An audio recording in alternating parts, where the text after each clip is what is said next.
Hello, my friend. Today I will tell you another long-forgotten legend. Close your eyes and let the magic transport you to Middle-earth. Our journey begins.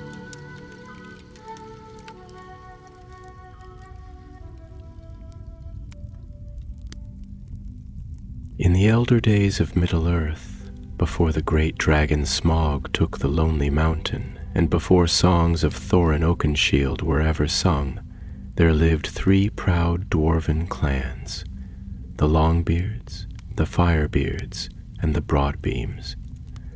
Each clan had carved their kingdoms into the bones of the world, delving deep into the roots of the mountains, where stone spoke secrets and gold gleamed like stars caught in the dark. But in those days, the dwarves were a broken people. Their realms, once mighty and connected, had become isolated and suspicious of one another. Long roads that had once run bright with the tramp of many feet had fallen into darkness.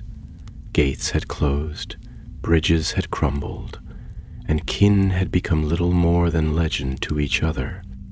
It was in the twilight of this age that a whisper stirred, an old tale, half forgotten by the lore masters and sung only by the bravest minstrels by firelight. It spoke of a hidden path, the gate of 3 hammers, deep beneath the gray mountains. It was said that this ancient gate, built in the time of Durin's sons, connected the strongholds of the 3 clans with secret, enduring roads wide enough for armies to march, safe from the eyes of dragons and the armies of men. But the gate had been lost for generations, its location swallowed by the shifting stones and time's slow hand. Only hints remained, a carved stone here, a broken rune there, whispers buried beneath layers of forgetfulness. Among the dwarves, still burning with pride and longing, were 3 leaders, each heavy with the weight of his people's hopes. Gror, lord of the Longbeards, tall for his kind and fierce-eyed, whose halls beneath the iron hills echoed hollow for lack of voices. Charon, chieftain of the Firebeards, red-haired and stout-hearted, whose people clung stubbornly to the mountains of arid Luin, mining thin veins of silver. And Bavor, master of the Broadbeams, a grim but cunning lord whose folk had retreated into the shadowy places of the grey mountains, ever watchful and silent. Each of them heard the old tales. Each knew that if the gate could be found, if the roads could be reopened, the broken clans might be one people again. Trade would flourish, kin would greet kin, and the strength of the dwarves might rise once more against the encroaching darkness of the world. Yet, old grudges die hard. Pride had grown like iron walls between the clans, each suspicious of the other, each blaming ancient betrayals whispered in half-truths and memories worn thin by the passing of years. Still, a council was called. Under the light of a cold winter moon, in a cavern carved out of black marble, the 3 leaders gathered. Their retainers, grim and silent, stood back while the lords spoke. The cavern, long forgotten, bore an ancient carving upon its far wall. 3 hammers, crossed and bound by a single chain. Gror spoke first, his voice deep as the mines themselves. If the tales be true, then we sit upon the bones of our father's greatness. I would see it restored, though it cost me dear. Dwarin nodded, his fierce eyes flashing in the torchlight. I would mine the stars themselves to see my people thrive again. Bavur remained silent for a long moment, his eyes unreadable beneath his heavy brow. Then, with a gruff grunt, he said, "Words are wind. Action will prove the truth." Thus was the pact made. The three leaders would venture together into the deeps of the gray mountains, seeking the Gate of Three Hammers. None would bring armies. Only their closest kin and loyal companions would tread the ancient paths, for too great a force might awaken darker things slumbering beneath the stone. And so it was that preparations began. Roar brought with him Balin, a young but wise Longbeard whose lineage traced back to Balin the Elder, and Oin, a miner skilled in reading the language of stone. Drarin brought Gnarly, a smith of great renown, and Thielin, a singer whose voice could coax memory from the walls themselves. Devor brought Dolg, his silent cousin, known for his uncanny ability to find hidden doors, and Freeze, a battle-hardened shield maiden whose axe had tasted orc blood more times than she could count. Before they set out, each leader knelt before an ancient altar, weathered and cracked, but still bearing the sigil of the three hammers, and swore by stone and steel that he would not raise arms against the others, no matter what trials might come. They knew not what awaited them in the forgotten halls. The tales spoke of traps left by the old masters, guardians forged not of flesh but of iron and ancient craft, devices that had not seen the light of sun or star for an age, but which might yet awaken at the touch of a careless hand. Still, they pressed on, for the hope of their people burned hotter than fear. The first leg of their journey took them through broken tunnels and abandoned halls, where the dust lay so thick that each step raised silent ghosts from the floor. They passed statues of dwarf kings whose names none remembered, their faces crumbled by time, but their crowns still proud upon their brows. They crossed bridges of stone over chasms so deep that even a dwarf's keen eyes could not pierce the darkness below.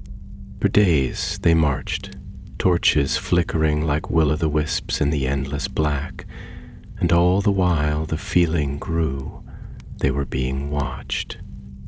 One night, as the company camped in a cavern filled with the petrified remains of long-dead mushrooms, Balin spoke.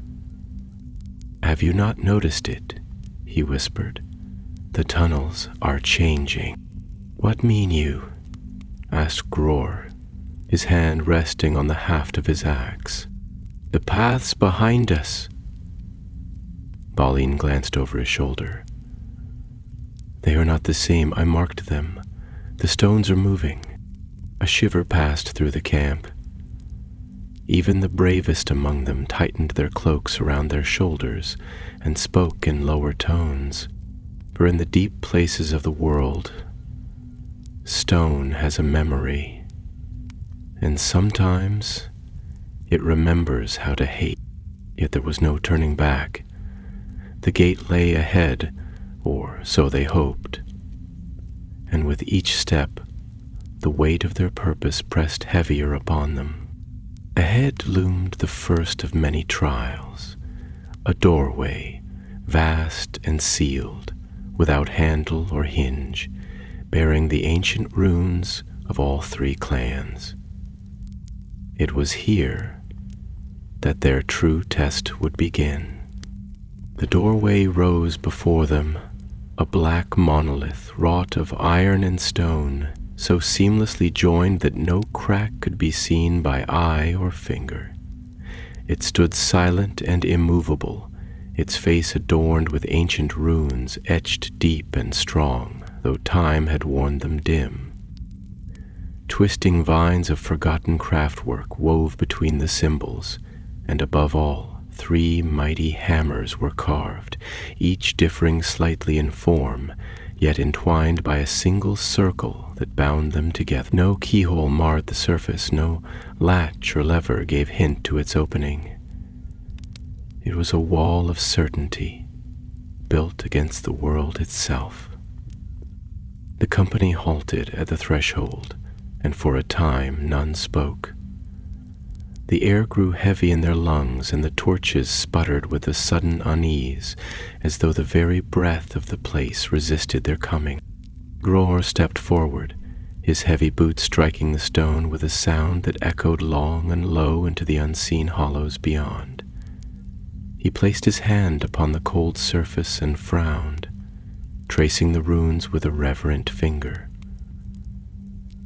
The script was of the elder tongue, a language that even among the wise had become a riddle, for it spoke in the idioms of a world whose heart had grown old and strange.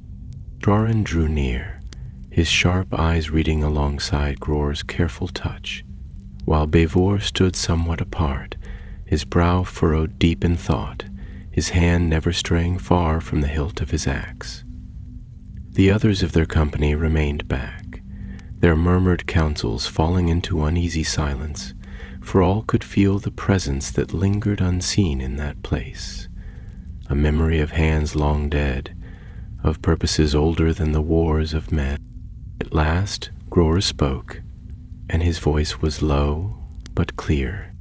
Here it is written, only with the hands of the three and the heart of one shall a gate be opened. Thorin frowned, his beard twitching as he mouthed the words anew. A riddle, no doubt, but not without purpose. Three must act, yet one must lead. Bor grunted, his voice rough as he stepped forward to stand before the gate. Words woven by craftsmen who trusted no stranger. It shall not open by the strength of arms alone. They set to their task, each leader placing a hand upon the carved hammers, feeling the deep cold of the stone seep into their flesh. At first, nothing stirred. The gate remained unmoved, indifferent to their presence. They pressed, turned, even sang soft snatches of ancient songs of forging, hoping to awaken whatever spirit had been bound into the mechanism. Yet the stone gave no answer, and the darkness about them seemed to lean closer, as if it watched with patient disdain. The hours stretched long, marked only by the slow guttering of their torches. Weariness crept into their limbs, but none would admit defeat, for to fail here would mean not only the loss of the gate, but also the breaking of the fragile hope that bound the clans together.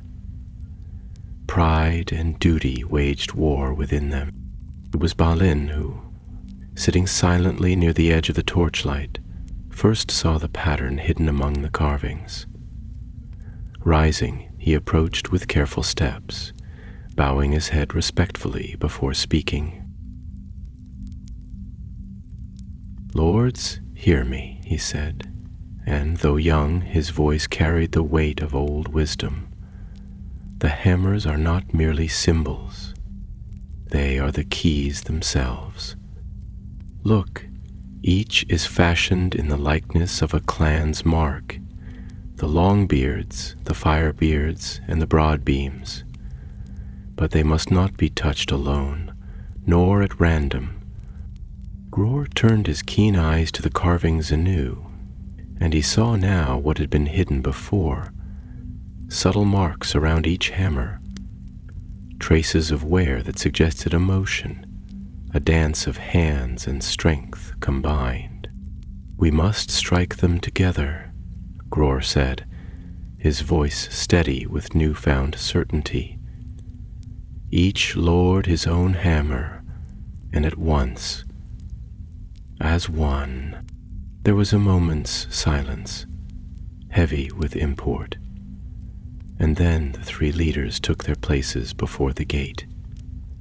Gror at the hammer of the Longbeards, broad and solid, shaped like a mountain's root.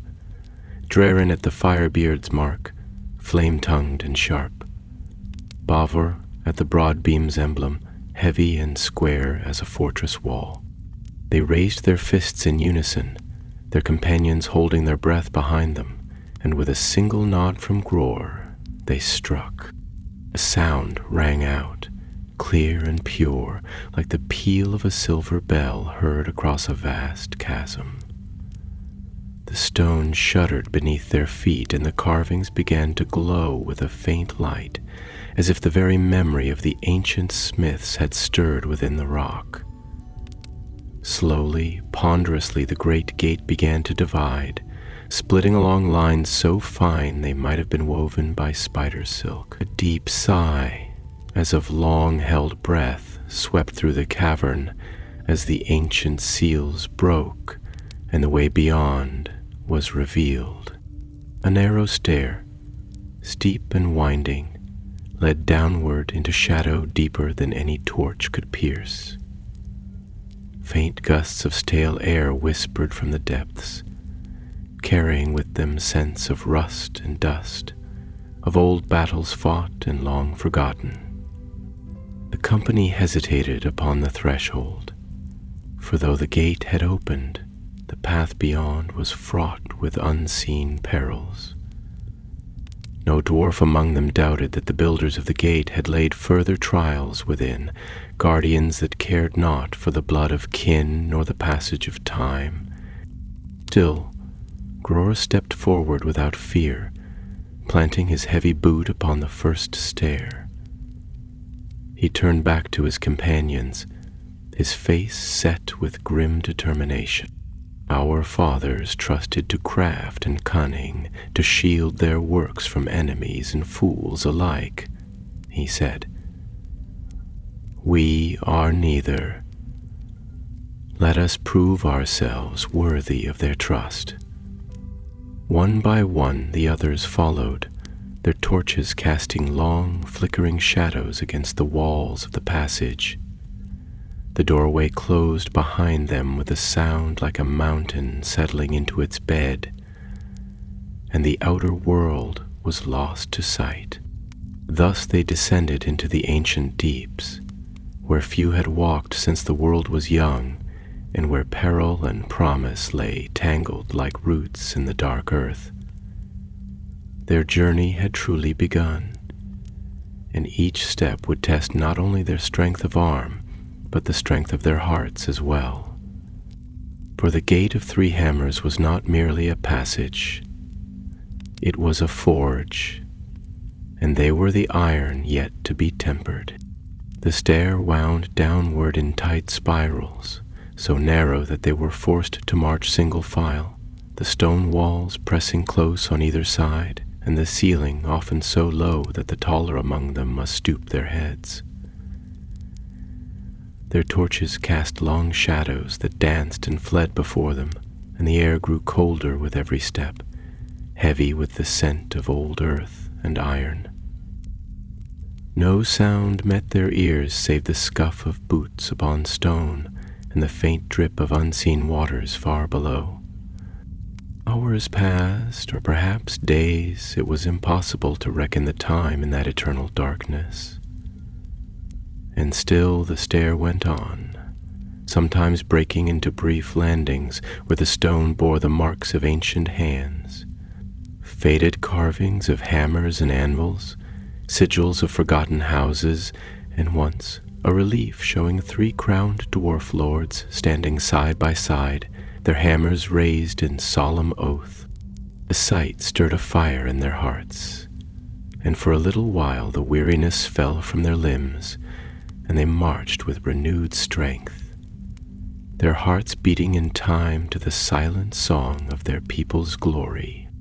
At length, the stair ended in a wide hall, its roof supported by vast pillars carved into the likeness of trees, their stone branches intertwining overhead in a frozen canopy. The walls were lined with niches where ancient torches once burned, though now only blackened stumps remained, and the floor was a mosaic of colored stones, worn smooth by the passage of forgotten years. At the far end of the hall stood another door, though smaller than the first, and above it was set a great wheel fashioned of bronze and silver, its surface inlaid with runes that glimmered faintly in the torchlight. Here they halted to take their counsel, for it was plain that some mechanism governed the door's opening, and no common key would serve. Bror approached the wheel, studying it with the keen gaze of a craftsman born. He traced the runes with a calloused hand, murmuring their meaning to himself, while Draren and Bavor stood watchful at his side. "The runes speak of trials," Gror said at last, his voice low and measured. "3 tasks must be accomplished to pass. Each task was set by one of the clans, that none might enter who was not of true dwarven heart and hand." "And if we fail?" asked Draren, his eyes narrowing. Bror did not answer, but the grim set of his mouth spoke plainly enough. They knew, as all dwarves know, that their forefathers trusted not to mercy when they laid their treasures to rest. After brief deliberation, it was agreed that they would face the trials together, for the runes warned that those who sought to pass alone would find only death. Thus they prepared themselves, tightening the straps of their armor, testing the edges of their axes, and whispering prayers to Mahal, the maker of the dwarves, whose hammer rang still in the deep places of the world. Bror placed his hand upon the wheel and turned it with a great effort. A deep grinding noise echoed through the hall, and the ground beneath them trembled slightly, as if something ancient had been roused from long slumber. The door swung inward, revealing a narrow passageway lined with statues of dwarf warriors, their faces stern and unforgiving, their axes raised in silent warning. The company entered, their torches casting flickering light upon the grim sentinels, and after a short distance, the passage widened into a great chamber, circular and domed, with 3 archways leading off into darkness. In the center of the floor, set within a ring of gold, was a pedestal of stone, upon which rested a small anvil wrought of black iron, and beside it a hammer of shining mithril, light as a feather to the eye, yet heavy with an unseen weight. Round the pedestal, an inscription circled in flowing script, and Gror, stooping low, read it aloud. "To forge anew what was broken, to mend what was sundered, the first must prove the craftsman's hand. Shape the true key, or awaken the guardian who hungers for unworthy blood." A silence fell upon the company as the meaning of the words settled upon them like a cold mist. The first trial was of craft, an ordeal of forging, in which their skill and memory of the old ways would be tested. Draren stepped forward without hesitation, for among them he was the greatest smith, his skill famed even beyond the halls of his people. He knelt before the pedestal, lifting the mithril hammer with reverent hands, and inspected the anvil with a craftsman's eye. Set beside the anvil, hidden within a small depression in the floor, was a cache of raw materials. Shards of adamantine, veins of silver and steel, and fragments of gemstone, rough and uncut. The task was plain. From these must be fashioned a key, though none could say what form it must take. The company withdrew to the edges of the chamber, leaving Draren to his work, for it was a law among the dwarves that no smith shall be watched while he labors upon a work of great import. Even Balin, whose heart ached with curiosity, held his tongue. Draren set to his task, his face alight with a fierce joy, for here was a challenge worthy of his blood and training. He sorted the materials with swift, sure hands, his mind already shaping possibilities, seeking the secret pattern that lay hidden among them.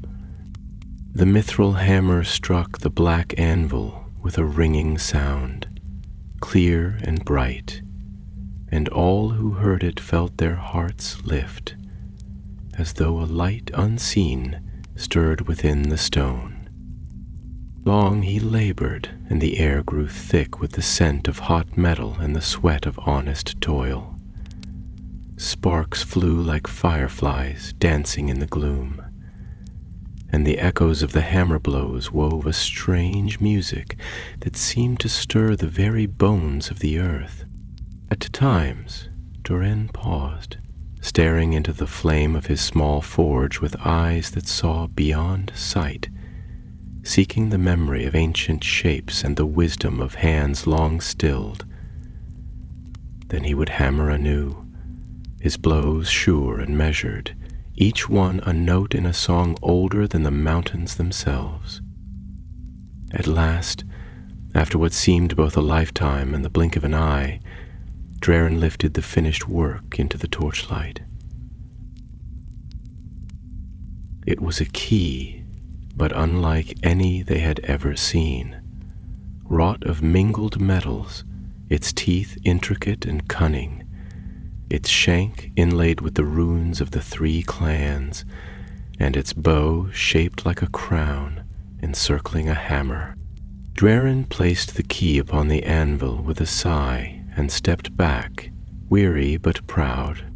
Gror came forward, and, lifting the key in both hands, he turned to the 3 archways that gaped like open mouths before them. Upon the keystone of each arch a lock was set, one of gold, one of iron, and one of stone. Without hesitation, Gror approached the iron arch and set the key within its lock. For a long moment, nothing stirred. Then a deep, sonorous chime filled the chamber, and the iron arch swung open, revealing a stair descending yet deeper into the earth, lit by a faint and ghostly glow. The Urizi trial was past. Yet, as they gathered their torches and prepared to descend, a sound like distant thunder reached their ears, and the statues that lined the passage began to stir, dust falling from their shoulders like the ashes of forgotten fires. The guardians had awakened, and the next trial would not be one of craft, but of courage and steel. The first murmurs of stone grinding against stone reached their ears like a whisper of doom, low and terrible. And before their torches, the statues that had stood in silent vigil now moved, their eyes glowing with a dim, baleful light, their ancient axes rising with a slowness more dreadful than the rush of a charging foe. Each figure, carved in the likeness of the dwarf kings of old, bore upon its breast the sigil of a clan long fallen into memory. And as the companions stood frozen, the realization gripped them with iron fingers. These were not merely statues, but wardens wrought by the greatest arts of the elder smiths, imbued with a semblance of life and will. Guardians who cared not for the blood that ran in the veins of those before them, but only for the charge entrusted to them through the long ages. Gror, quick of thought and strong of heart, was the first to break the spell of dread that had fallen upon the company. With a great shout he raised his axe aloft, the polished steel catching the flicker of torchlight, and called to the others to form a ring, for in close ranks alone could they hope to withstand the onslaught that even now gathered momentum like an avalanche beginning its fall. Before and Durin leapt to his side without hesitation, their companions swiftly drawing blades and hefting shields, forming a circle of steel and stone-hearted will about the pedestal where the key had been forged. The first of the guardians moved with a grinding slowness, but with a strength that promised death in a single blow. A massive axe, pitted by centuries yet keen as a winter's chill, swept towards them. And it was only by a swift sidestep that Balin avoided the stroke, his own axe flashing in riposte to strike sparks against the guardian's thigh. Yet where the blade bit, no blood flowed, only a dull clangor, as if striking the hull of a mighty ship. And Balin staggered back, his face grim, knowing that no common weapon would bring these sentinels low. Then, swift of wit and keen of eye, called out over the clamor, pointing to the joints of the statues, where stone met stone with less certainty, where time and craft had left their subtlest weaknesses. "Strike the joins!" he cried, his voice cutting through the din like a clarion, and at once the companions altered their blows, seeking the seams at the elbows, the knees, the necks. The battle that followed was a grim and wearying affair, for the guardians, though slow, fought with a relentless might, each swing of their weapons shaking the very ground and shattering chips of stone from the pillars around them. Time seemed to stretch into endless moments of straining muscles, gasping breath, and ringing steel, as the companions fought not for glory nor for gold, but for the simple right to take the next breath, to place the next foot upon the path their hearts had set them. Dress, whose axe had tasted orc flesh upon many fields, was a whirlwind of fury, ducking beneath the sweep of a hammer that would have crushed a lesser warrior flat, and driving her blade into the back of a guardian's knee with a roar of triumph. The great statue buckled and fell with a crash that shook dust from the high vaults, but even as it crumbled, another loomed to take its place, implacable and unswerving. Oin, though older and less swift, fought with the grim tenacity of a mountain enduring a storm. His shield raised high to turn aside a blow that would have felled a horse, his axe finding its mark again and again, wearing down the inhuman strength of his foe. Through it all, Gror, Draran, and Bavor fought at the center, their backs to one another, their blows falling in a steady rhythm like the beating of a mighty heart. Old grievances and rivalries fell away like leaves in a storm. Here, in the forge of battle, only brotherhood remained. At last, when it seemed their strength must surely fail and the guardians pressed them down into death and silence, a strange thing came to pass.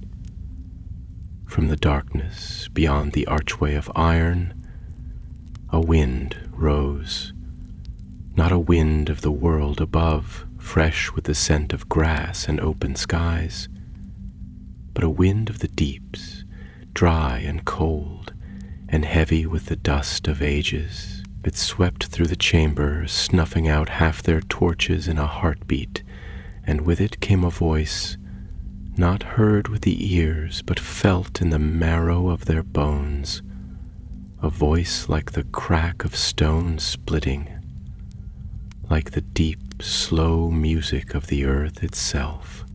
"The trial is past," the voice said, and the guardians froze mid-strike, their weapons raised yet unmoving, their glowing eyes dimming like coals grown cold.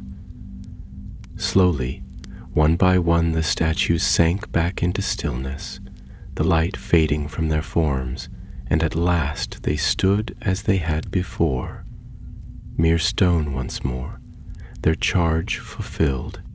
For a long time the companions remained where they were, their breath harsh in their throats, their bodies trembling with exhaustion and relief. Then Gror straightened, his face pale but fierce, and looked to the stair descending through the iron arch. "There lies our road," he said, his voice hoarse but steady. "No less perilous than before, I deem, but open to us now by right and by valor." Silently, they gathered their torches. relit those that had been lost, and tended to their wounds as best they could. Few words were spoken, for in the deep places of the world, it is unwise to shout one's victory into the listening dark. Down the stair they went, deeper into the heart of the mountain, where no living thing had trod for 1,000 years and more. The walls around them bore carvings of wondrous skill, scenes of forging and feasting, of battles fought and pacts sworn. Here and there the gold and gemstone inlays still caught the torchlight and threw it back in 1,000 shattered glimmers, a mute testimony to the glory of a time when the dwarves ruled beneath the mountains, unconquered and unafraid. Yet amid the beauty lurked signs of decay and desolation, great cracks riven through the stone, heaps of rubble where the earth had trembled and shaken in its slow, patient rage. More than once, they had to pick their way carefully around chasms that split the very floor, narrow but deep, and blacker than the night outside the mountains. Still they pressed on, driven by hope and the iron will that had ever been the dwarves' greatest treasure. At last, after what seemed an endless descent, they came to another hall, greater even than the one above. Here the roof soared so high that their torches could not pierce the shadowed vaults, and the pillars were carved into the forms of giants, bearded and crowned, who gazed down with solemn, inscrutable faces. In the center of the hall stood a dais of black stone, upon which rested a great mechanism, a wheel of gears and levers, cunningly wrought of iron and gold, so intricate that it seemed more a thing of magic than of craft. Around its base 3 great sockets were set, each one carved with the sigil of a clan: the Longbeards, the Firebeards, and the Broadbeams. Here, they knew, lay the second trial, and here too the shadows stirred. The company stood in silence before the dais, the faint sputtering of their torches casting uncertain light over the vast, silent machinery that loomed before them. And for a time none dared move or speak, for the air was heavy with the presence of old and potent craft, a power wrought not by spell or enchantment, but by the long, patient toil of hands that knew the secret language of stone and metal. The mechanism was a marvel, a great interlocking dance of wheels and levers, so cunningly fashioned that it seemed to pulse with a life of its own. Each piece a perfect answer to the other, and upon each of the 3 sockets at its base were graven the names of the clans in the runes of the elder speech, now half faded and worn by the dust of forgotten centuries. Gror approached first, his boots sounding hollow upon the stone floor, and knelt before the nearest socket, the rune of the Longbeards gleaming faintly beneath the grime of ages. He brushed away the dust with a reverent hand and traced the carved letters, his brow furrowed deep in thought. Bavor and Drarin joined him, each studying the socket marked for his own clan, their faces grave and intent, for it was plain that here some action must be taken, some test endured. Yet the nature of the trial was cloaked in mystery. As they pondered, Balin, ever watchful, spoke in a low voice. "Look to the walls, lords," he said, and they turned their eyes to the dim spaces beyond the dais, where faint carvings could be seen, worn but not wholly lost. The torchlight revealed scenes of 3 dwarves, each bearing a hammer, each standing before a wheel much like this one, each setting into the sockets a token, a gem, a piece of metal, and a shard of stone, each shaped and worked to a form most precise. The meaning grew clear to them, though it was no simple task that was laid before them. Each clan must offer a piece of its own making, a token wrought with the skill and spirit of their people, fitted perfectly to its place. Without all three, the mechanism would not stir. Without unity of purpose, the gate would remain shut, and worse, it was likely that some ancient doom had been woven into the machinery, set to awaken against those who failed the test. For a moment, a deep weariness settled upon them, for they had brought no such tokens with them, no treasures wrought for this purpose, nor could such things be fashioned hastily, for the offering demanded not merely craft, but meaning, a truth drawn from the very heart of the clan's heritage. But where others might have faltered, the dwarfs of old blood found resolve. Gror spoke first, his voice as steady as the bedrock beneath the mountain. We have within us the lore and the memory of our fathers. Let each of us now fashion the token from what we bear, for we carry with us not only axe and shield, but the very spirit of our kind. And so they set to work, each withdrawing from his belongings the choicest piece of material he bore. Gror took from his pack a lump of black iron, mined from the roots of the iron hills, dense and pure beyond common measure. Dreren produced a gleaming vein of silver, drawn from the hidden mines of the Blue Mountains, its sheen soft as moonlight on water. Avor, after some deliberation, revealed a stone, rough-hewn and unremarkable to the untrained eye, but to those who knew, it was a fragment of black marble from the ancient halls of Nogrod, veined with threads of white like the first snow upon dark earth. These materials spoke of their people's pride and history, and with these tokens they turned to the forge that stood nearby, a relic of ancient craft, still intact, though its bellows were stiff with disuse and its hearth long cold. Ilin and Gnarly, skilled in the ways of fire and anvil, labored to awaken the forge, coaxing flame from stubborn embers, fanning it with careful breath until a low, steady fire took hold, and the forge glowed once more with the living heat of old.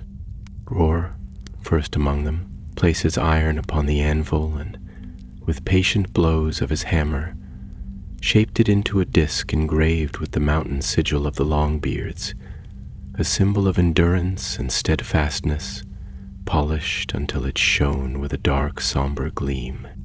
Next came Dreren, whose hands, though wearied by the long road, lost none of their deftness as he worked the silver into a slender spiral, a coil that symbolized the unbroken spirit of his folk, catching the torchlight in 100 gleaming reflections. Last was Bavor, grim and silent, who chipped and carved the black marble with a chisel of fine steel, shaping it into a shard with sharp, clean lines, a simple form that spoke of strength without ornament, of silent endurance beneath weight uncounted. At last the three tokens lay side by side, their surfaces catching the forge's red glow, and for a moment all were silent, honoring the labor and the meaning bound into each creation. With solemn ceremony, each lord took his token and approached the dais. Gror placed the iron disc into the socket of the Longbeards, and it settled into place with a satisfying click, the mechanism beneath it stirring faintly like a slumbering beast turning in its dreams. Dreren set the silver spiral into the socket of the Firebeards, and the wheel gave a shudder as if it drank in the offering. Bavor stepped forward last, his face grave as he pressed the shard of black marble into the socket of the broad beams. And when he did so, a deep sound like the tolling of a bell reverberated through the hall. The wheel began to turn, slowly at first, then with gathering speed, and the gears meshed with a music of grinding stone and chiming metal, a harmony rough and beautiful beyond the crafting of elves or men. The dais trembled, and a great shaft of light, cold and white as starlight, burst from the center of the mechanism, striking the vaulted ceiling far above and scattering the shadows like fleeing wolves. With a final shudder, the ground beneath them shifted, and a new stair, broad and carved with the sigils of all three clans, opened before them, leading downward into a tunnel vast and dark, its mouth yawning like a throat that had not tasted air for 1,000 years. Their second trial had been overcome, but the road ahead was long yet and perilous beyond their imagining, and each dwarf knew in his heart that the greatest test still awaited them beyond the threshold of the earth. And in that moment, though none dared speak it aloud, each felt a stirring of hope, faint but steady, as though the spirits of their forefathers watched and whispered blessings from the halls of stone beyond the world. Without delay, they gathered their gear, reforged their resolve, and stepped into the waiting dark, their hearts bound by the oath they had sworn, their steps measured by the rhythm of the forge and the stone. Thus they passed into the deep ways beyond the second trial, where the true heart of the Gate of Three Hammers lay hidden still. The tunnel into which they now descended was unlike the passages they had trodden before, where those had been rough with time's wear and ruin. This was a road of deliberate making, vast and solemn, hewn with such skill that even after uncounted years it remained unmarred by the tremors of the earth or the slow gnawing of water and time. The walls were set with vast panels of black stone, veined with threads of silver and gold that shimmered faintly in the torchlight, and upon them were carved scenes of the forging of the gate itself and of the lords of the three clans who had bound their works together by oath and by blood. Their faces, worn yet proud, gazed down upon the company as they passed, and the companions moved with lowered voices and solemn steps, as though treading through a house of kings long dead, yet still mighty in spirit. The road wound deeper, the air growing colder and heavier, and a sense of immense weight pressed down upon them, as if the very mountains above bent their gaze upon these few intruders, testing their courage. No sound save their footfalls disturbed the silence, a silence so deep that each strike of boot on stone seemed to ring out like a hammerfall. The torches guttered in the unseen currents of the deep places, and now and again a faint whisper seemed to flit past their ears, no voice they could name, yet too sure to be mere fancy. At length the passage widened into a cavern vast beyond reckoning, its roof lost in shadow and its far walls hidden beyond the reach of their feeble lights. In the heart of this cavern stood a structure unlike any they had yet seen, a great gatehouse of black iron and stone, crowned with towers that leaned out over the abyss that yawned before it, a chasm so wide and deep that even the keenest eye among them could not discern its bottom. A single bridge, narrow and arching, spanned the gulf, but it was broken midway, the stones fallen long ago into the darkness below. A silence heavier than before fell upon them, for the way was barred, and the gate lay beyond their reach, gleaming faintly across the chasm like a star glimpsed through storm clouds. Yet Gror, undaunted, stepped forward to the edge of the broken bridge, his brow furrowed deep in thought. "There must be another way," he said, more to himself than to the others, and he turned his gaze back upon the gatehouse, seeking any sign, any hint left by the builders for those who might come after. It was Balin, ever sharp of eye and mind, who at last pointed to a narrow stair, carved into the very rock of the cavern wall, winding down along the edge of the abyss like a thread laid by a cautious hand.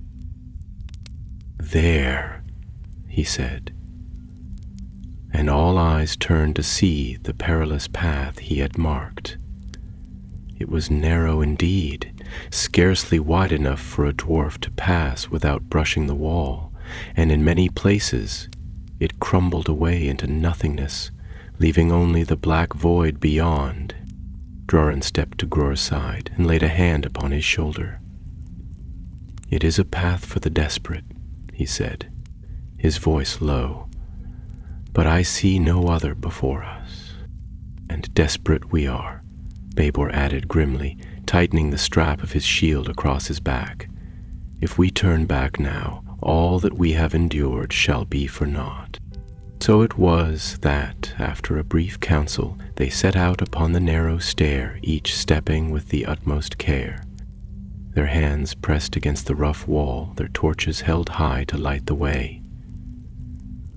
The stone beneath their feet was slick with the damp breath of the deep earth, and more than once a slip or a stumble sent pebbles clattering into the abyss. The sound of their fall swallowed swiftly by the dark. For a time that seemed endless, they crept along the treacherous path, their hearts hammering in their breasts, their eyes fixed upon each careful step. None spoke, for even a whisper might break their concentration and hurl them into the waiting gulf. Sweat ran down their faces despite the cold, and their muscles ached with the strain of holding themselves so rigid. Yet they pressed on, and at last the path widened, leading them to a ledge that ran along the cavern wall, and from there to a hidden door set into the base of the gatehouse. It was a small door, wrought of heavy iron, and locked fast with a mechanism of wheels and levers. Yet no enchantment lay upon it, and with patient skill Dog Abora's silent kinsman worked the locks until the bolts slid back with a sound like the sigh of an ancient sleeper. They slipped through into a narrow hall lit by the dying embers of long-forgotten lanterns, and found themselves within the foundations of the gatehouse. The air was thick with dust, and the silence here was of a different kind, less oppressive, yet filled with the sense of waiting, as though the stones themselves remembered the purpose for which they had been shaped. The hall led to a great chamber, its roof upheld by pillars, carved in the likeness of mighty dwarves bearing the weight of the mountain upon their shoulders. In the center of the chamber stood a dais of black stone, and upon it a device of intricate make, 3 levers, each set within a bronze framework of runes and symbols, each marked with the sigil of one of the clan. It was plain to all that here was the final mechanism, the last safeguard before the gate itself would open. Gror, Dreth, and Bavor approached the dais, their faces set and resolute, and stood before the levers. Yet even as they did so, a deep rumbling stirred the ground beneath their feet, and from the shadows beyond the pillars there came a sound of grinding stone and clashing metal, a sound they knew too well. From the darkness emerged a figure of dread, a guardian wrought of iron and gold, fashioned in the form of a dwarf, but thrice the height of any living man, its eyes burning with a cold, fierce light. In its hands it bore a hammer and an axe, each larger than a wagon, and as it stepped forward, the ground trembled beneath its weight. It was the final warden of the gate, left by the smiths of old to guard against any who sought entry without the rightful tokens and oaths. No words would turn this guardian aside. No parley would avail them here. With a roar that shook the pillars, the iron warden raised its hammer high, and the last trial began. The great iron warden strode forward, each step sending shivers through the stone beneath their feet. And for a moment the companions stood as if rooted, their hearts weighed down by the sheer might and terror of the thing. Never had they seen its like before, for it was not a creature of flesh, nor wholly of sorcery, but a masterpiece of cunning craft, imbued with a will unyielding, bound to its ancient charge beyond all reckoning of time. Its surface gleamed in the wavering light of their torches, a patchwork of gold filigree and blackened steel. Its limbs formed of interlocking plates that shifted and groaned with every ponderous movement. And its face, though fashioned in the likeness of a dwarf, was devoid of any spark of mercy or thought, a mask of relentless judgment wrought in iron. Gror was the first to raise his voice, shouting commands to his comrades, his own fear mastered by the iron will that had been tempered in the long hardship of his people. "Scatter," he cried, his axe already in his hand, the runes upon its blade catching the torchlight in glimmers of cold fire.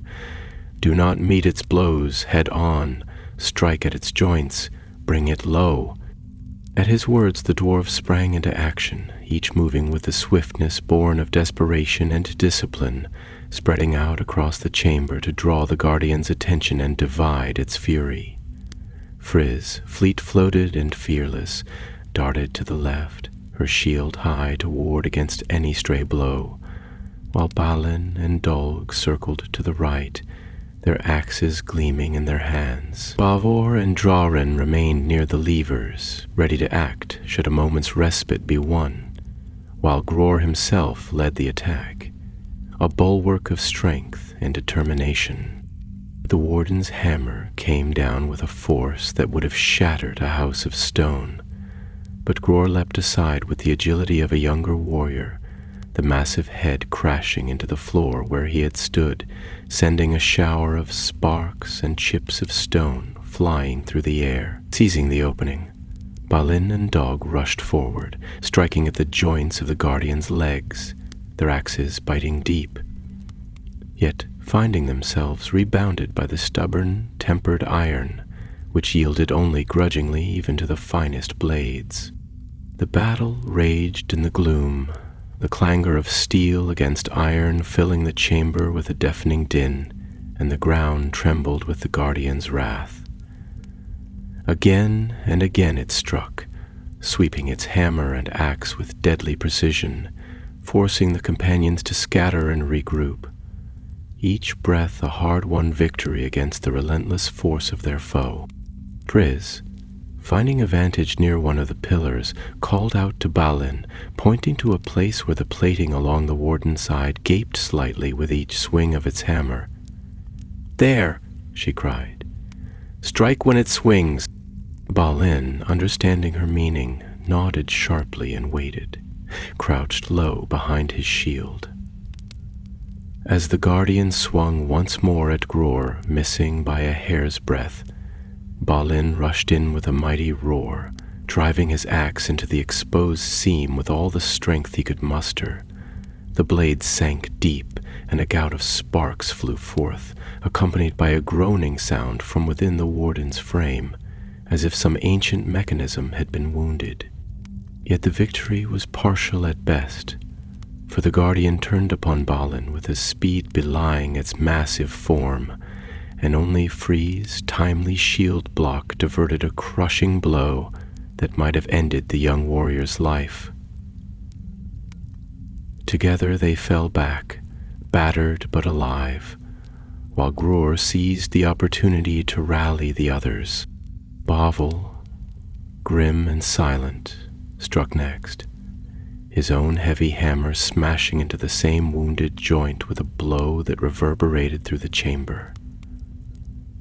A deep crack appeared along the guardian's side, and it staggered for the first time, a great grinding noise issuing from within its chest. "Now!" Gror shouted, his voice hoarse with exertion, "while it falters." The companions hurled themselves at the warden with renewed fury, axes rising and falling in a ceaseless rhythm, hammers crashing against weakened joints, swords finding purchase where once only steel had turned them aside. Blow by blow they wore it down, though at great cost, for Oin was struck a glancing blow that sent him sprawling, and Thelin's shield was torn from his arm, cast aside like a leaf in a storm. Still they fought on, and at last, with a sound like the cracking of a mountainside, the warden's right leg gave way, and it fell to one knee, its hammer striking the floor with a force that shook dust from the vaulted ceiling above. Even so, it raised its axe for one final blow, determined to fulfill its duty to the bitter end. It was Draren who dealt the telling stroke. Darting beneath the sweeping axe, he drove the point of his heavy spear deep into the guardian's chest, seeking the heart of its hidden mechanism. The spear struck true, and with a final, shuddering groan, the Iron Warden toppled forward, crashing to the ground with a sound like the fall of a great tree. For a long moment none moved, each too spent to do more than stand and draw breath into aching lungs. Then Gror straightened, his face grim but alight with fierce triumph, and turned to the dais where the Leavers waited. "It is done," he said, though his voice was barely more than a whisper. Without delay, Gror, Draren, and Bavor each placed their hands upon the lever marked with the sigil of their clan. At a signal from Gror, they pulled as one, and a deep rumbling filled the hall as the mechanism awoke. The ground trembled beneath their feet, and from beyond the far wall there came the sound of massive gears turning, of stone grating against stone, and the grinding protest of hinges untouched for an age. Slowly, ponderously, the great gate of 3 hammers began to open. A shaft of golden light, faint and dusty but still proud, spilled forth into the chamber, illuminating their battered forms and casting long shadows upon the ancient floor. Beyond the gate lay a broad road, paved with stones of many colors, leading into the heart of the mountain, and, beyond that, into the lands once held by their scattered kin. The companions stood in awe, their wounds forgotten, their hearts lifted high with the sight of the fulfillment of their quest.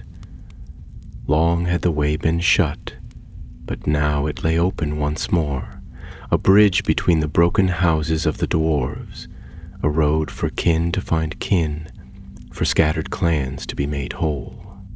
Thus did the gate of 3 hammers yield to the courage, craft, and unity of those who dared the darkness for the sake of their people.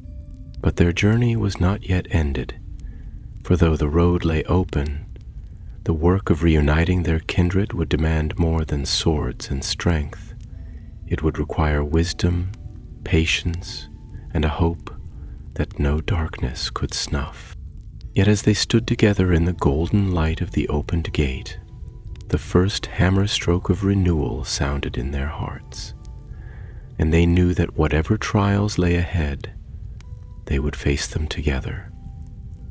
Long they stood before the threshold, the last echoes of the grinding stone fading into silence, and for a time no word passed between them, for each heart was filled with awe and a solemn gladness such as words could not rightly capture. The road beyond the gate stretched forth, broad and sure, laid by hands that had known no peer in craft, and even through the dust of forgotten ages the stones gleamed faintly, as if the memory of their makers yet lingered upon them. The light that bathed the way was not of the sun or moon, but rather the glow of ancient lanterns set deep into the walls, fueled by some secret art that had outlasted the ruin of kingdoms and the crumbling of empires. At last Gror turned to the others, and his voice, though worn by battle and hardship, rang clear in the vastness of the chamber. We have broken the silence of centuries and laid bare the road hidden by our fathers. Yet the gate is but the beginning. Beyond lie the halls of kin estranged by time and sorrow, and it falls to us to carry this hope forward. Drawrin nodded, his red beard matted with dust and blood, yet his eyes alight with a fierce joy. Our work is not finished, nor shall it be easy. Many years of mistrust lie between the houses of our people, and ancient grievances do not fall away with the lifting of a latch. Beauvoir, ever grim and sparing of speech, laid his hand upon the cold stone of the gate and spoke but one word: "Yet they shall fall." Thus resolved, they passed through the opened way, stepping upon the road their forefathers had laid, each heart bearing the weight of their purpose like a new forged crown. Their footsteps echoed down the long corridor, mingling with the distant whisper of unseen waters and the faint creak of timbers settling after endless years. The road led them into a series of great galleries and halls, each vaster than the last, their walls adorned with carvings of such beauty and grandeur that even the most stoic among them felt a catch in their breath.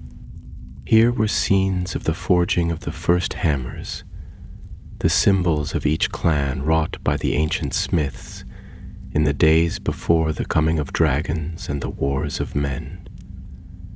Here were depictions of the great feasts of unity, when Longbeard, Firebeard, and Broadbeam had shared the bounty of the earth in peace, their songs echoing through halls so wide and deep that even the stars seemed near. And here, too, were darker carvings of battles fought against the nameless terrors of the deep, of the sundering of the roads, and of the sorrow that had driven kin from kin. As they passed, each of the company touched these walls with reverent hands, as if to draw strength from the memories etched into the very bones of the mountain. Though the road was long, and though their bodies cried out for rest, they pressed onward, for a new urgency stirred within them, the knowledge that this place must not lie in ruin any longer, that the living must reclaim the legacy of the dead, and that from these forgotten halls a new beginning might yet be forged. At last they came to a place where the road divided, 3 paths branching out into the darkness. Above each archway hung a great banner, though the colors were faded and the fabric torn by time. One bore the mountain and hammer of the Longbeards, another the flame and anvil of the Firebeards, and the third the mountain wall of the Firebeards, and the third the mountain wall of the Broadbeams. There they halted, for the meaning was clear.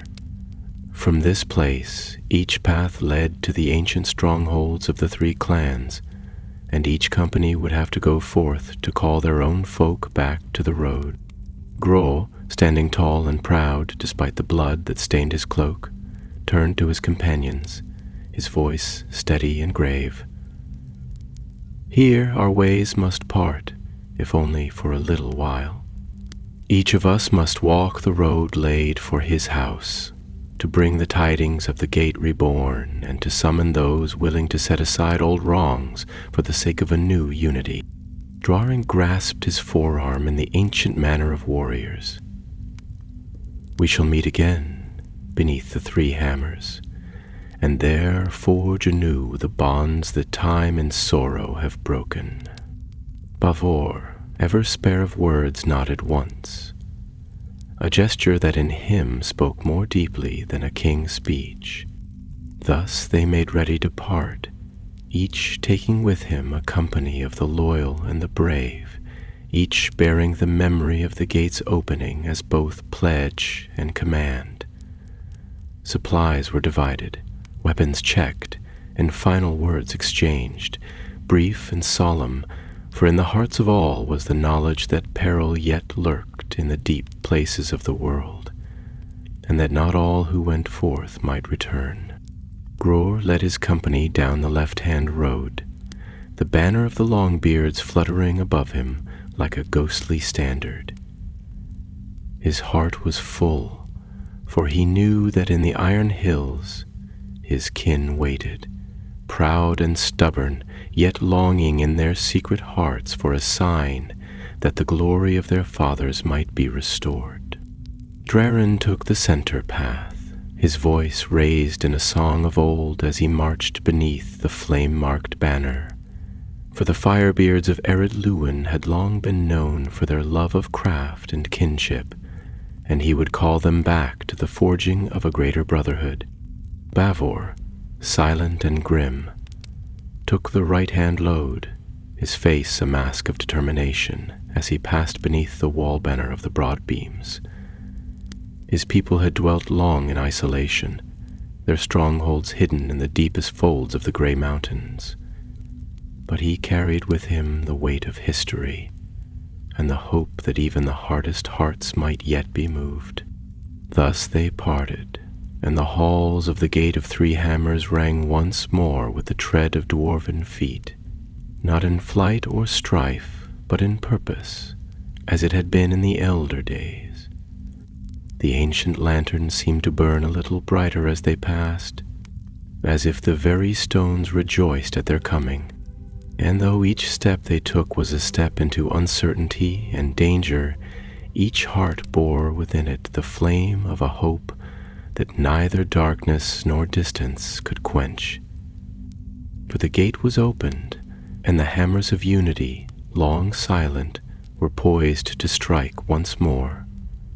The paths that the three companies trod were far from easy, for though the roadways had been made strong by the hands of ancient masters, time had laid its slow and heavy hand upon them, and many places had crumbled or fallen into darkness, where no light dared linger. The dwarves pressed onward nevertheless, their torches casting small islands of light in seas of endless shadow, their boots ringing out upon the stones with a sound like distant drums, steady and unyielding. Each leader bore upon his brow the burden of purpose, and in their hearts a fire burned, fed by the memory of what they had already accomplished, and by the hope of what might yet be won. Gror and his company, stout and grim, marched along a wide causeway that wound through halls so vast that whole cities might have been hidden in their shadows. Here the walls bore carvings of the Longbeards' ancient kings, their thrones hewn from the living rock, their visages stern and proud. But here too lay signs of battle and ruin, toppled statues, scorched stone, and ancient bones crumbling to dust beneath their feet. Orcs and fouler things had passed this way long ago, but no living foe stirred now, only the cold echoes of forgotten strife. Gror moved among these relics with a bowed head, offering no words, but a silent vow that the days of shame and defeat would not be their ending. Dwaran's road was narrower, winding like a serpent through tunnels, whose ceilings dripped with unseen waters, and whose walls pressed close about them. The songs he had begun in high voice faltered here, for the dark seemed to drink the sound from the air, leaving only whispers behind. His companions marched close at his heels, their blades drawn and their shields ever ready, for in these depths strange creatures were said to linger, born of corruption and darkness beyond the knowledge of the wise. Once they spied eyes gleaming from a cleft in the rock, low and cunning, but when they turned their torches upon the place, they found only silence and the retreating patter of unseen feet. Thus warned, they quickened their pace, trusting in the strength of their arms and the steadfastness of their hearts to see them through. Bavor's path led through a labyrinth of broken chambers and narrow stairways, where the very stones seemed to shift and breathe with the slow life of the earth. Many times his company was forced to double back, seeking another way where fallen masonry or yawning chasms barred their course. Yet Bavor, grim as the stone from which he sprang, pressed ever onward, reading the lay of the rock as a huntsman reads the tracks of his quarry. In his silence there was a grim certainty, for he knew that his people would not come easily to the call.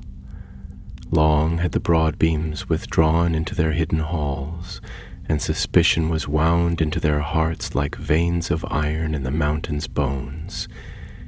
Yet he carried with him the memory of the gate opened, and the dream of hammers striking together once more, and he would not turn aside. Many days passed in this fashion, though in truth the counting of days became a guessing game beneath the earth, where neither sun nor moon gave measure to the hours.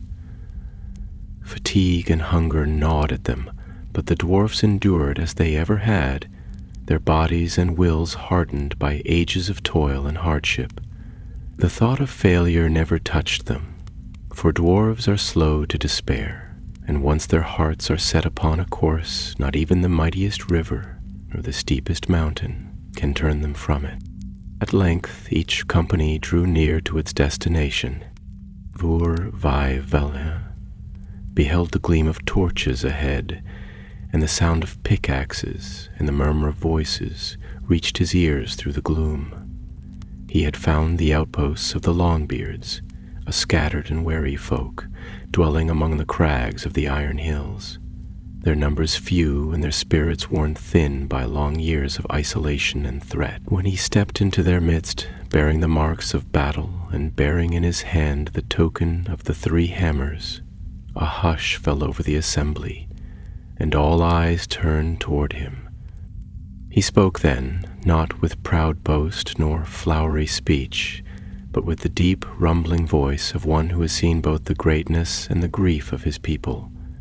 He told them of the gate found, of the old roads opened, and of the oath sworn between the clans to forge anew the bonds of brotherhood. He spoke of the dangers overcome, of the trials endured, and of the hope that lay now within their grasp, if they but had the courage to seize it. At first the elders muttered among themselves, their faces wary and closed as stone doors. But then a murmur grew among the younger warriors, and soon a cry rose up, a cry for the reawakening of the old glories, for the hammer song and the forge's fire, for the days when the dwarves were one people beneath the mountains. And so Gror knew that his part was done, and with a heart lighter than it had been in many years, he prepared to lead his kin back to the meeting place beneath the gate. Far to the west, Durin at last reached the halls of the Firebeards, hidden among the high vales and broken peaks of arid Lewin. Their strongholds, though diminished, still bore the marks of ancient wealth, and the dwarves there were quick to heed his call, for their hearts had long hungered for renewed trade, for kinship restored, and for battles fought not merely for survival but for honor. Roran spoke to them with the fire of his blood, his words ringing against the cold stone like hammer strokes, and their response was swift and eager.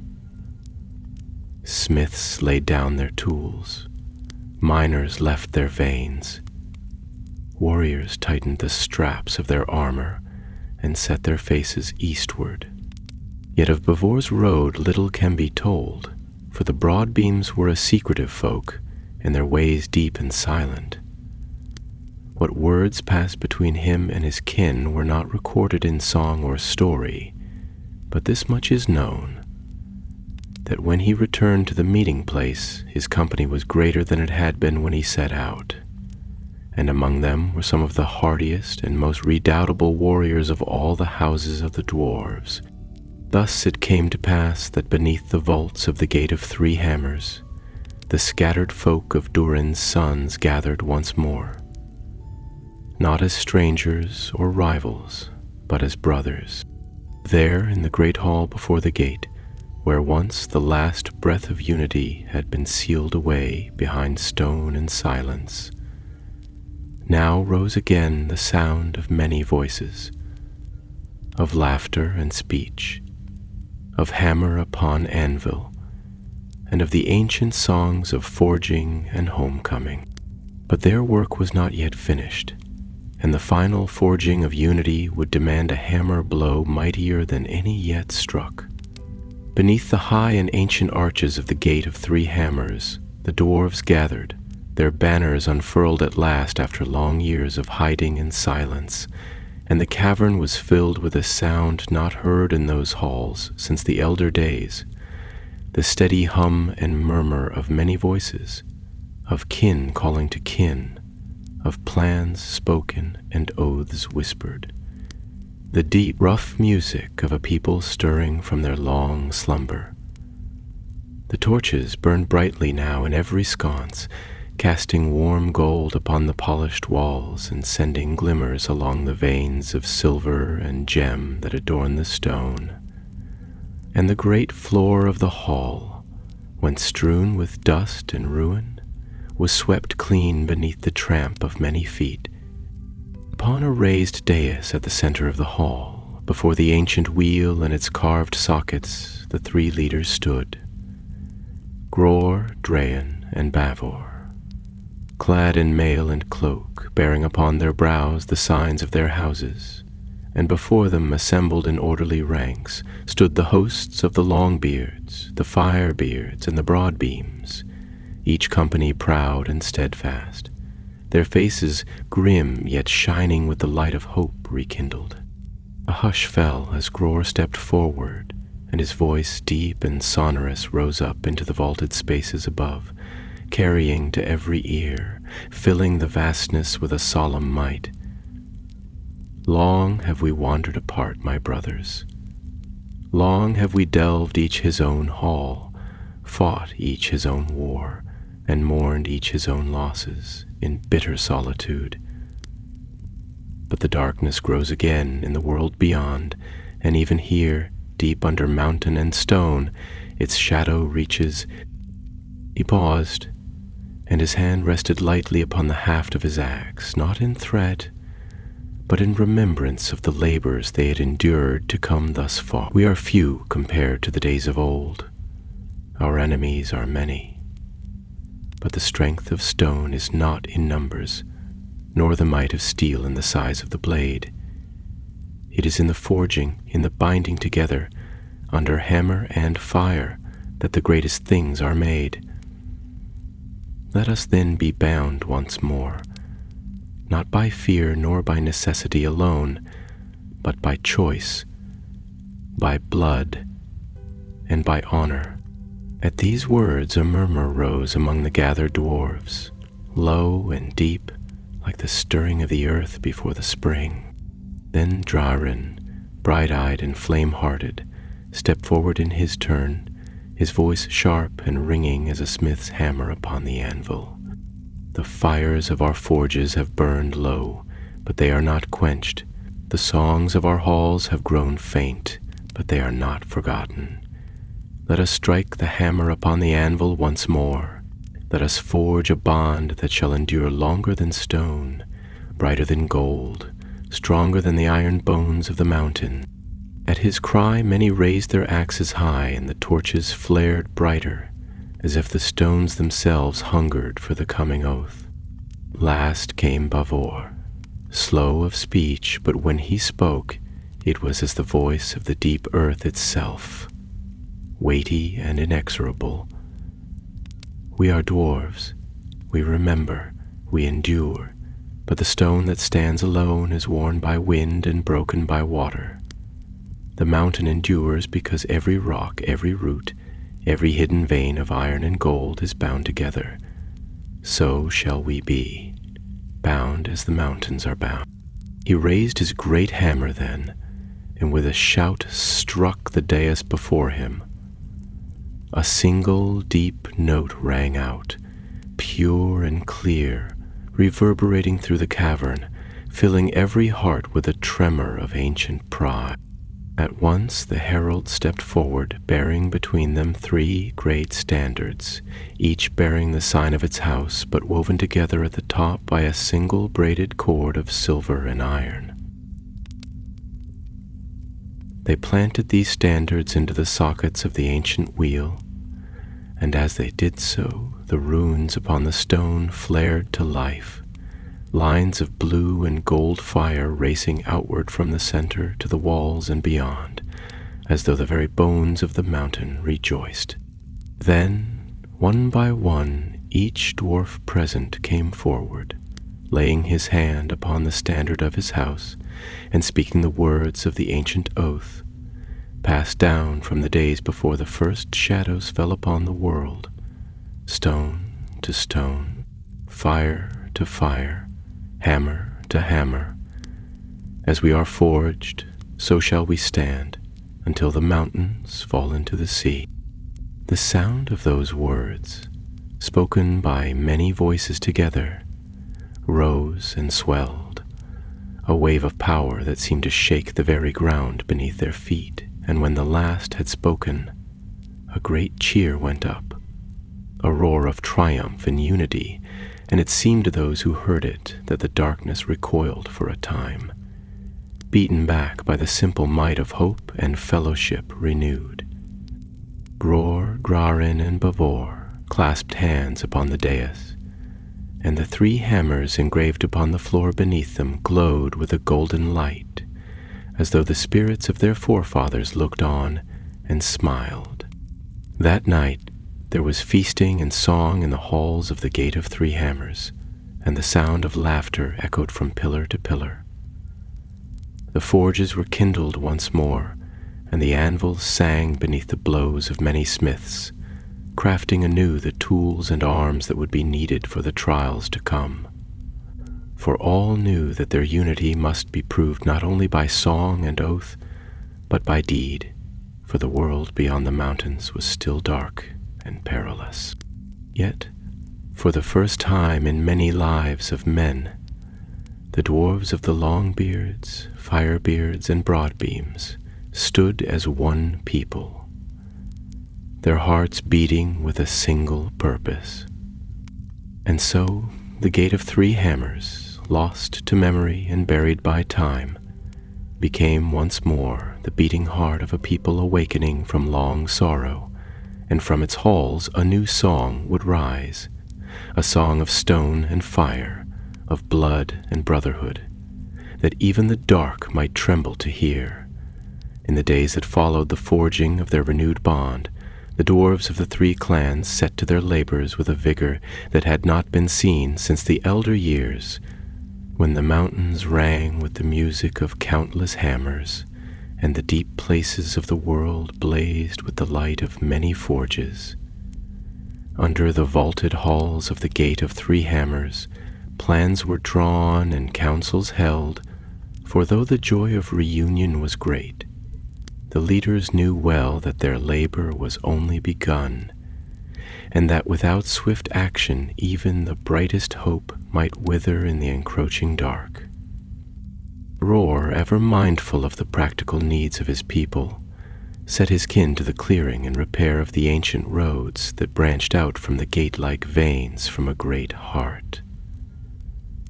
Rubble was cleared, broken arches restored with cunning craft, and fallen stones set right by hands that had not forgotten the arts of their forebears. Great fires were lit in the old braziers that lined the ways, their flames fed by secret stores of oil and tinder, preserved against just such a day, and soon the once forgotten tunnels blazed with light and life. Drarin, whose spirit burned with the bright flame of ambition, turned his thoughts to the forges, and under his direction the smithies were restored, their hearths rekindled, with roaring fires that filled the air with the scent of hot iron and the ringing of anvils. Weapons and armor were fashioned anew, for though their hearts were set upon peace among their own kind, the dwarves knew well that the world beyond their gates was not so kindly, and that strength of arms would yet be needed to defend the fruits of their labor.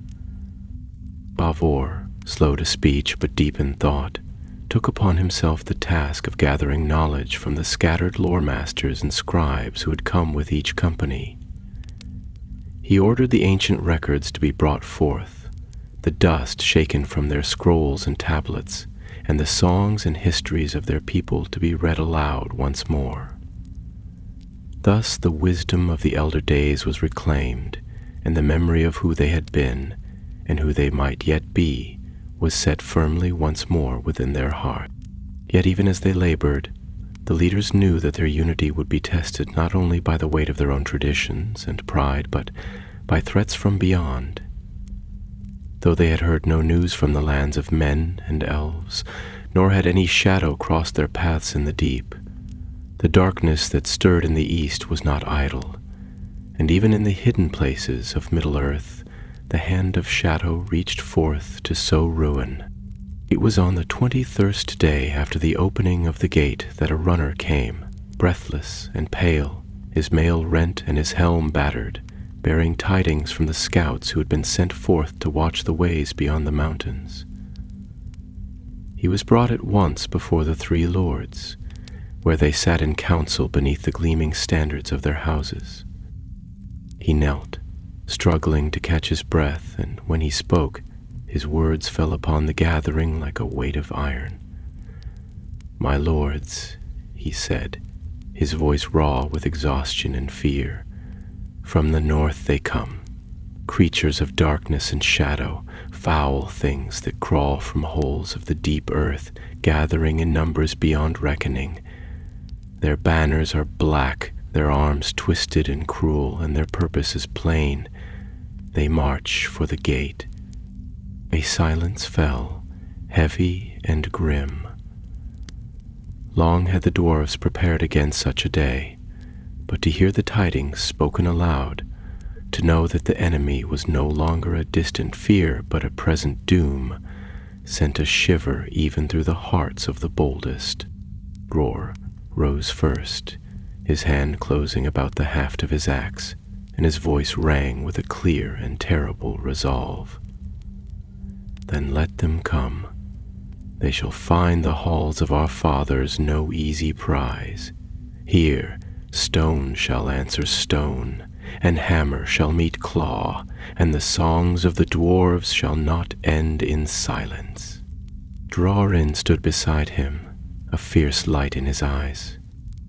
"We have forged anew the bonds of our people, and now the fire of our unity shall temper us for the battle to come. We shall not yield one stone, 1 inch of road, to the foul things of the dark." Bavor, grim and unflinching, spoke last. "We have bound our oaths upon the stone and upon our blood. Let us now bind them upon the anvil of war." The hall erupted then in a roar of voices, as warriors lifted their axes and struck them upon their shields, a sound like thunder rolling through the mountain's heart, fierce and full of might. The banners of the 3 clans seemed to ripple and stir of their own accord, and the very walls of the gate echoed with the living song of defiance. Swiftly they set about their preparations. Watchmen were stationed at every entrance, armed with horn and beacon to give warning of the enemy's approach. Barricades were raised in the narrow ways, cunningly built so that small numbers might hold against many. The smiths labored without rest, turning out spearheads and arrows, reforging old weapons found in forgotten armories, and mending armor that had once gleamed in the days of kings. The miners turned their skills to the crafting of traps and snares, filling the tunnels with pitfalls, deadfalls, and cunning devices that would wound and hinder any who sought to pass. Throughout it all, the 3 lords moved among their people, giving counsel, lending their hands where needed, speaking words of courage, and reminding all who listened of the oath they had sworn. Songs of old were sung once more, not in idle pastime, but as a shield against fear, for the dwarves knew well that a heart filled with song is a heart that fear cannot conquer. And so it was that when the scouts returned with the warning that the enemy was but a day's march from the outer gates, the dwarves stood ready, their axes sharpened, their shields polished, and their spirits tempered as steel under the hammer. As night fell over the mountains and the dark deepened, the dwarves stood watchful beneath the vaults of the Gate of Three Hammers, the last and greatest of their ancient strongholds. The torches burned high, the forges blazed with a fierce red glow, and the songs of their fathers echoed once more from the stone. And though the enemy came in shadow and malice, the light of the dwarves shone out into the dark, steadfast and unyielding, a beacon of hope and defiance in a world that had too long lain under the shadow. When the dawn came at last, though no light of sun pierced the stone above, a change was felt in the deep halls of the Gate of Three Hammers, for the air grew colder and the ground trembled faintly beneath the tread of many feet. The dwarves stood ready in their ordered ranks, their armor gleaming dully in the torchlight, their axes and hammers held firm in calloused hands. Upon the heights of the inner walls, archers stood in silent watch, their bows strung and their quivers full. The barricades were manned, the traps set, and all who looked upon the host knew that there would be no yielding, no retreat. From the dark tunnels beyond the outer ways came the first sounds of the enemy, a low, muttering growl, the scrape of iron upon stone, the foul breath of countless beasts and cruel things of the deep earth. Then the first of them came into sight, orcs, black and misshapen, their armor rusted, but their weapons wickedly keen. Goblins, smaller but swifter, their yellow eyes gleaming with malice. And behind them, things of worse natures still, creatures whose names had long since been forgotten by the free peoples of Middle-earth, but whose hatred for all that lived and shone was undiminished. They poured forth in a great tide, howling and shrieking, their numbers beyond counting, a black flood surging against the last bastion of the dwarves. Yet the sons of Durin did not falter. At Gror's command, the first ranks knelt behind their shields, axes poised, while the archers loosed their shafts in a deadly hail that darkened the air. The foremost of the enemy fell by dozens, their bodies tumbling into the pits and snares prepared for them. But still they came on, scrambling over the fallen, heedless of death, driven by a will not their own. The battle was joined with a thunderous crash as the enemy struck the barricades. The dwarves met them with grim determination, axes flashing, hammers rising and falling in unison. Each blow was struck with the strength of ancient oaths, each shield raised with the memory of fathers fallen in forgotten wars. The ground grew slick with blood, the air filled with the cries of the dying and the clash of steel on steel, yet the lines of the dwarves held firm, a wall of stone against the black tide. Gror fought at the forefront, his axe carving great wounds through the ranks of the foe, his voice rising in a deep song of battle that gave heart to those around him. By his side fought Draren, swift and fierce, his hammer a blur as he struck down foes left and right, his laughter ringing out even in the midst of slaughter. And not far behind, silent and relentless, moved Bavor, his great mattock swinging with terrible precision, each blow crushing shield and bone alike. Time lost all meaning in the fury of the battle. Again and again the enemy hurled themselves against the defenders, and again they were thrown back, broken and bleeding. The cunning traps laid by the miners wrought havoc among their ranks. Hidden pits swallowed whole companies, rockfalls buried scores beneath tons of stone, and cunningly placed oil pits burst into roaring flame, casting an unearthly light across the... Yet the dwarves too paid a heavy price. Many brave warriors fell beneath the blades of the foe, their blood soaking into the ancient stones.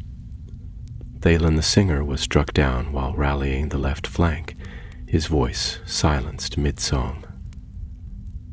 Owain the Minor fell defending a breach in the barricade, his last blow shattering the skull of the chieftain who led the assault. For as the shield maiden fought like a lioness until she was borne down by sheer numbers, and though her body was found at the last ringed with the slain, her loss was keenly felt. Still, the dwarves would not yield. The memory of the gate's opening burned in their hearts, the hope of a new age forged with blood and iron, and they fought with a fury that even the darkest creatures could not withstand. At last, after what seemed an age of unbroken struggle, a great horn sounded from the darkness beyond the enemy lines, a deep, mournful sound like the groaning of the earth itself. The enemy faltered, then began to fall back, dragging their wounded with them, their dead left behind in heaps.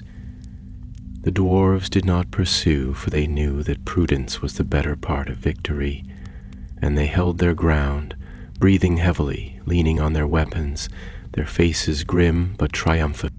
When it became clear that the enemy had truly withdrawn, a great shout rose from the dwarves, echoing from pillar to pillar, a cry of victory and defiance that shook the very stones of the mountain. The banners of the three clans were raised high once more, and though many had fallen, the survivors stood together, shoulder to shoulder, their hearts bound by the blood they had shed and the hope they had defended. In the days that followed, they tended to the wounded, honored the dead, and repaired the damage done to the halls and the roads. Songs were sung of the fallen heroes, and their names were carved into the walls of the gate to stand forever as a testament to their valor. The fires of the forges burned brighter than ever, and the halls rang with new songs and the laughter of a people reborn. The Gate of Three Hammers, once lost to time and sorrow, had been reclaimed not only in stone and craft, but in the living hearts of those who had dared to hope and to fight, and to forge anew the brotherhood of the dwarves.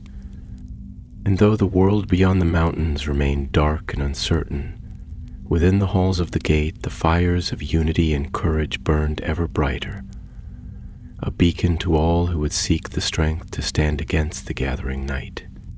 Thus ended the tale of the Gate of Three Hammers, a tale of courage, craft, and the enduring strength of a people who, though broken by time and sorrow, rose once more to stand together beneath the mountain, as they had in the elder days when the world was young and full of wonder.